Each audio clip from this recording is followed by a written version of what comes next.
हे students, 11th class में आज हम यूनिट 4 पढ़ेंगे chemical bonding and molecular structure. इसमें हम सबसे पहले इसके ऑब्जेक्टिव्स देखेंगे कि हमें क्या क्या पढ़ना है पूरे चैप्टर में। Kossel Lewis approach, VS EPR theory, octet rule, इसकी limitations, Lewis structure, valence bond approach, directional properties of covalent bond, molecular orbital theory और कॉन्सेप्ट ऑफ हाइड्रोजन बॉन्ड।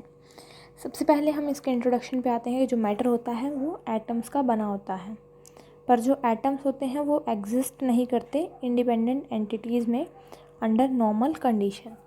जो स्मॉलेस्ट पार्टिकल ऑफ मैटर होता है वो exist करता है as independent entities are and that are known as molecules. जो molecules होते हैं वो कुछ नहीं होते, बस एक ग्रुप होता है या क्लस्टर होता है एटम्स का। सेम एटम्स भी हो सकते हैं या डिफरेंट एलिमेंट्स भी, और वो सब एक सिंगल यूनिट की तरह बिहेव करते हैं।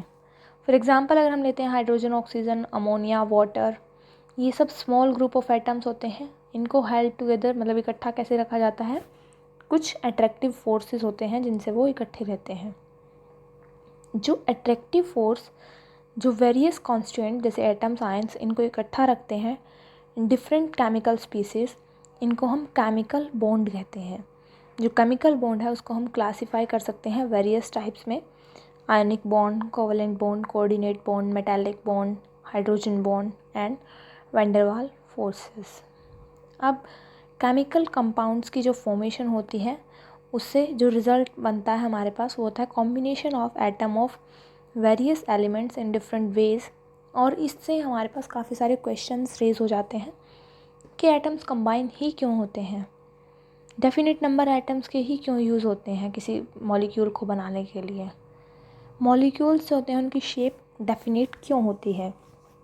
और जो लास्ट क्वेश्चन हमारे पास आता है, नेचर ऑफ फोर्स एग्जिस्ट क्यों करता है कंबाइनिंग एटम्स के बीच में। ये कुछ क्वेश्चंस हमारे पास नॉर्मल या जनरल क्वेश्चन आ जाते हैं। अब इसके बाद हम कुछ थ्योरीज पढ़ेंगे जिन्होंने सारे क्वेश्चंस के जवाब दिए थे हमें, जैसे Kossel Lewis approach, VS EPR theory, valence bond या फिर VBT theory, molecular orbital theory MOT. और अब हम सबसे पहले स्टार्ट करते हैं कॉसल लुईस अप्रोच से। Kossel Lewis approach to chemical bonding. जो पहले टाइम में जो एबिलिटी थी वेरियस एलिमेंट्स की कंबाइन होने की एक साथ, उनको एक्सप्रेस किया गया था in terms of their valency. Valency के टर्म में ही उनको एक्सप्रेस किया गया था। जो कंसेप्ट था वैलेंसी का वो बेस नहीं था किसी और लॉजिकल अंडरस्टैंडिंग पे। जो डेवलपमेंट थी इनकी फील्ड में एटॉमिक स्ट्रक्चर की वो प्रोवाइड होती थी किसके बेस पे, foundation of various theories of valency. जो इनिशियल कंट्रीब्यूशन थी इस फील्ड में वो आई थी किसके द्वारा, डब्ल्यू कॉसल और जीएन लुईस। ये दोनों ही सबसे पहले थे जिन्होंने कुछ लॉजिकल एक्सप्लेनेशन दी थी वैलेंसी की, और इन्होंने इनर्टनेस ऑफ नोबल गैसेस के बेस पे ये लॉजिकल एक्सप्लेनेशन दी थी। इसके बाद हम ऑक्टेट रूल के बारे में जानेंगे कि ऑक्टेट रूल क्या था। ये एक सबसे पहली रैशनल एक्सप्लेनेशन थी कि कॉम्बिनेशन ऑफ एटम्स का कॉज क्या है, और ये किसके बेस पे थी, electronic configuration of noble gas. जो नोबल गैस एटम्स होते हैं जैसे नियॉन, आर्गन, क्रिप्टॉन एट्सेट्रा, इनके क्या होते हैं, आउटर मोस्ट शेल में 8 इलेक्ट्रॉन्स होते हैं, और उनकी कोई टेंडेंसी नहीं होती कि वो केमिकल कॉम्बिनेशन में पार्ट ले सकें। जो केमिकल इनर्टनेस होती है नोबल गैसेस की वो रिलेटेड किससे होती है, presence of octet of electron in outermost shell of their atom. क्यों होता है ऐसा, because other elements which were chemically reactive, जितने भी केमिकल रिएक्टिव होते हैं उनके 8 से कम इलेक्ट्रॉन होते हैं आउटर मोस्ट शेल में। इन तीनों को छोड़ के, नियॉन, आर्गन, क्रिप्टॉन को छोड़ के, इनमें 8 इलेक्ट्रॉन से कम होता है इनको छोड़ के सबको। तो जो ऑब्जर्वेशंस आई थी, जो कॉसल्स ने, लुईस ने एक साथ रखी थी, एक जनरलाइजेशन बनाई थी, उसको ऑक्टेट रूल का नाम दिया गया था। ऑक्टेट रूल क्या बताता है कि जो एटम्स होता है वेरियस एलिमेंट्स का वो केमिकल कॉम्बिनेशन में एंटर करता है, और उससे क्या होता है, कॉन्फ़िगरेशन अटेन होती है 8 इलेक्ट्रॉन्स की किसी भी आउटर मोस्ट शेल में। This rule states that atoms जो होते हैं वेरियस एलिमेंट्स के एंटर करते हैं केमिकल कॉम्बिनेशन में, और क्या अटेन करने के लिए, ताकि एक 8 इलेक्ट्रॉन्स की कॉन्फ़िगरेशन हो जाए उनके आउटर मोस्ट शेल में। इसी के लिए वो क्या करते हैं, अलग अलग केमिकल कॉम्बिनेशन में एंटर करते हैं। जो वो इसलिए करते हैं, they do so either by transference of electron और by mutual sharing of electron से ही वो कर पाते हैं। नेक्स्ट है Lewis symbol. Lewis symbol propose किया था, इलेक्ट्रॉन्स जो होते हैं इन्वॉल्व होते हैं in process of combination are outer shell electron, और इसीलिए उनको वैलेंस इलेक्ट्रॉन कहा गया है। जी.एन. लुईस ने ये प्रपोज किया था, इंट्रोड्यूस किया था सिंपल नोटेशन रिप्रेजेंट करने के लिए वैलेंस इलेक्ट्रॉन किसी भी एटम के अंदर। ये नोटेशंस जो होती हैं लुईस सिंबल या फिर इलेक्ट्रॉन डॉट सिंबल होते हैं। इसके अकॉर्डिंग जो ये नोटेशन होती हैं सिंबल की, एलिमेंट्स की, रिप्रेजेंट करती हैं nucleus as well as electron in the inner shell.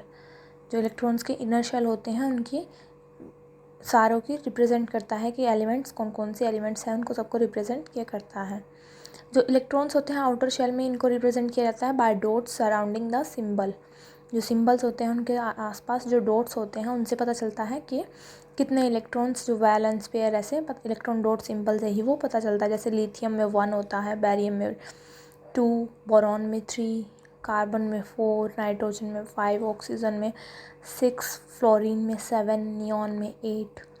इसका सिग्निफिकेंस क्या होता है, लुईस सिंबल का सिग्निफिकेंस क्या होता है? जो नंबर ऑफ डॉट्स होते हैं लुईस सिंबल में, ये नंबर क्या बताता है? वैलेंस इलेक्ट्रॉन का नंबर बताता है। जो कॉमन वैलेंसीज होती है इलेक्ट्रॉन की या एलिमेंट की, उनको हम कैलकुलेट कर सकते हैं फ्रॉम वैलेंस इलेक्ट्रॉन। जो कॉमन वैलेंसी एलिमेंट्स की होती हैं, या तो वो नंबर ऑफ डॉट्स या फिर 8 माइनस नंबर ऑफ डॉट, उनको हम ये कह सकते हैं कि एक डॉट है तो वो 1 भी आएगा, या फिर वो 8 माइनस करके भी डॉट्स को, उसका हमारा आंसर आ सकता है। फॉर एग्जांपल जो वैलेंसी होती है लिथियम की वो 1 होती है, बैरियम की 2, बोरॉन की 3 एंड कार्बन की 4 रिस्पेक्टिवली। और जो नियॉन, ऑक्सीजन, फ्लोरीन और ये नाइट्रोजन होता है, इनको हम 8 में से माइनस करके देखते हैं।